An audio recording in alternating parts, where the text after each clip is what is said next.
I'm Logan, and for my directing project, I did Dr. Jekyll and Mr. Hyde by David Edgar, and I hope you enjoy.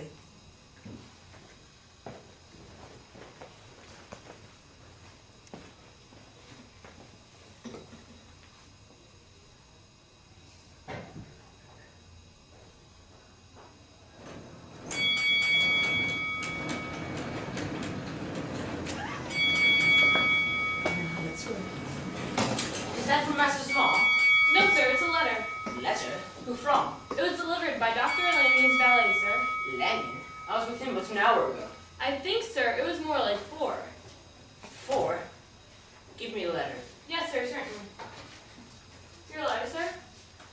Fool, this is no time. Certainly not, sir. Oh no. Bad news. Bad? Bad news? Yes it is. 4 hours.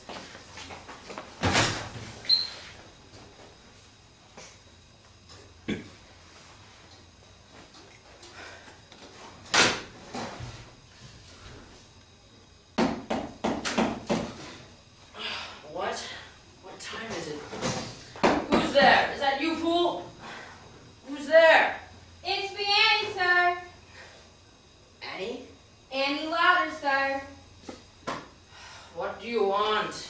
I want to see you, sir. Annie, please go away. I see your face. I won't go, sir. Please not until. Annie, this is not the time. I see your face, sir. My face? That's it, sir. And that's you be you. It's nearly light. Yes, sir. It'll be near by 8 o'clock. Does you want me to? No, really. It should be from the lick of lamplight at the window, as I know it's you. I'm back? See, I've been a-calling by for days. Ever since I find that I got no other place to go. Well, here it is, and I trust that it be me. Oh, sir. And now that it is established that I am indeed myself and not, I trust, a fiend, Fiend in human form. we'll see what can be done. Done, sir? Unfortunately, my staff are all away, and I am in but temporary residence, but at least I imagine you could use the halfpenny. Oh, sir. No, really, there's no need.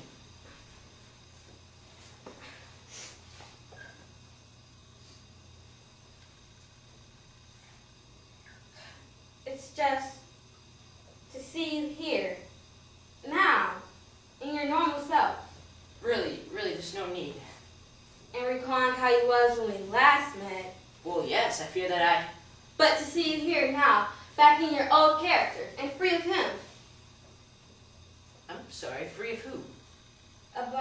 Well, sir, I do have such thoughts. I have no doubt. Free of who? I'm sure you'll take it as a fancy. But that's how he somehow works his way inside your head. Like you the fellow with the speaking down. Or I'm sorry, how you say hypnotism. Or I mean like telepathy. Telepathy. Or even. Yes, or even? Even. What? But like I said, it just be a fancy. And it be all gone now. And I'm sorry to take up your time, sir. And thank you kindly. I'll be on my way. Of course. But Annie, if you find you're in need again, to save you coming here, Oh, sir, what's this? that is a private letter. Oh, but sir. And as such, none of your business. You taught me that a man cannot escape his past misdeeds. Give me that letter. And that a man should not. I demand it at this instant. As I have escaped the past misjudgment of the world, so must I now exact it on myself. Annie! Whatever he may say, or whatever he may be done, no, sir, I cannot let you, sir. But no, it's not. No, sir, I cannot. Oh, Annie, what have you done? Yes, Pool? Sir, I've been to the pharmacist as you instructed. Well, Yes? But he regrets that his associate has not been able to secure any further supply of the drug. Oh, God. I thought you said. And he is unaware of any further source in London, or indeed, What? Anywhere? as which he is most apologetic. Ugh. Sir, is all well with you? Yes, all is very well. And there's nothing more you require? No, nothing at all. In that case, sir, I will make one more stop to the chemical supplier, in case catastrophe may be averted. Yes. If that is all, sir. Yes, that will indeed be all.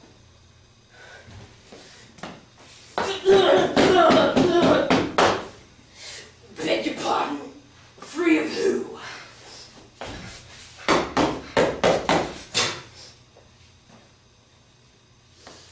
Breeze! A demonstration of the miracle of telepathic transference. What's pumping round in wee Annie's brain? One question.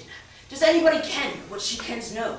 And the answer, if the note is not from Edward Henry Jekyll, then it must be too, as indeed it is from his old pal Hasty Lanyon, who, as we gather, takes a serviceably handy blade to his own throat between the hours of 1:30 and 4 o'clock this morning, while Three-Eyed Pool has doubtless worked out all's not well within.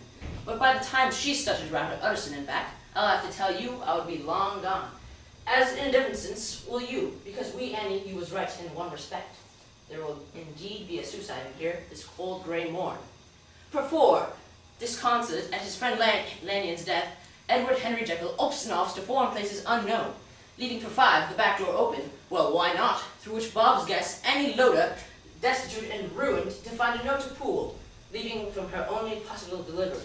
So 6, no wonder the poor Hizzy's driven, in a moment of distraction, to abuse his hospitality and do that one thing that can ne'er be undone. No, not for all the crying in the world.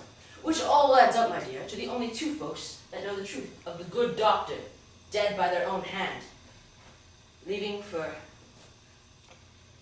Edward Henry Jekyll, who ups and offs to foreign places unknown, with his signature and lacking only that which no one will know, his face, in Natal, New Zealand, or New Mexico.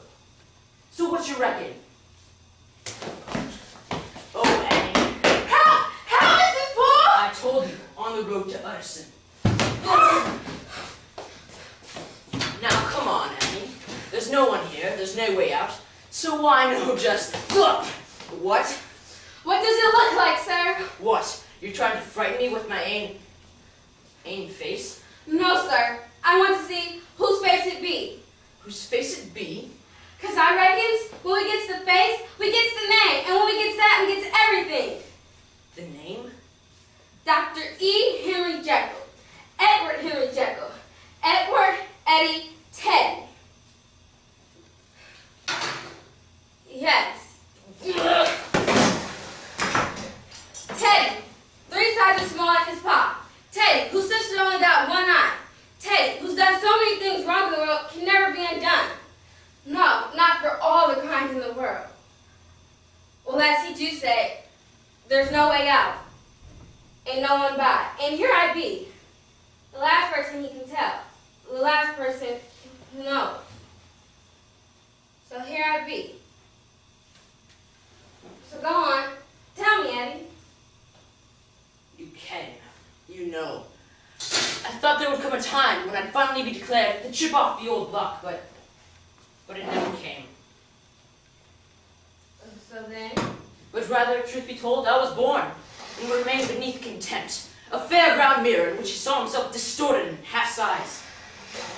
But for her? For her, oh, it was different. For her who cheeked him, tweaked him, yatted at him, and told him off, oh, she could do no wrong, with smiles and sweet caresses as I stood by. So then what happens? What? Be it a daytime or an evening. Evening. And I waited on the landing. till She came, all decked up in her dotty party frock, with her hair all bunched and bowed. and how? And how she squealed when I leapt at her, and how she shrieked as I pushed and pulled and moosed her hair, and tore and slashed and spat at her. And be that the worst? No, far worse. Worst of all was when the grown-ups came upstairs and cried, "Catherine, what's happened?" And she said she'd fallen, and no one was to blame. And so, how'd you feel? What's it feel like inside? Feel? Nothing. Empty. Void. Like a stand breath upon glass. 1, 2, 3. Dr. Jekyll, if you're in there, then for God's sake, tell us. 7 and 8 Jekyll, unless you answer, we will use brute force, and we are armed. and 7 and 8 and the rest